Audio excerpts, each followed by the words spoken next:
مولا علی علیہ السلام فرماتے ہیں کہ برے انسان کی صحبت سے بچو، کیونکہ وہ تلوار کی طرح ہے، دیکھنے میں خوبصورت لیکن اثر میں خطرناک۔ اپنی جوانی کے دھوکے میں مت آنا، کیونکہ یہ عنقریب تم سے چھن جائے گی۔ اچھے لوگوں کا تمہاری زندگی میں آنا تمہاری قسمت ہے، اور انہیں سنبھال کر رکھنا تمہارا ہنر ہے۔ زندگی میں کبھی خود کو کسی انسان کا عادی مت بنانا، کیونکہ جب آپ سے محبت کرتا ہے تو آپ کی برائی بھول جاتا ہے، اور جب آپ سے نفرت کرتا ہے تو آپ کی اچھائی بھول جاتا ہے۔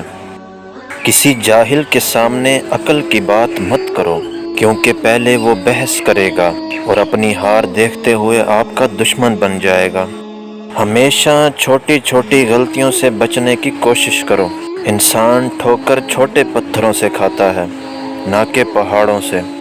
بے وقوف ترین انسان وہ ہے جو اپنی بد کلامی پر فخر کرے۔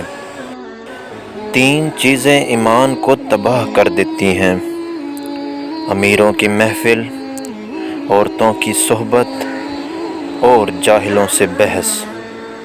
خواہشیں بادشاہوں کو غلام بنا دیتی ہیں، اور صبر غلاموں کو بادشاہ بنا دیتا ہے۔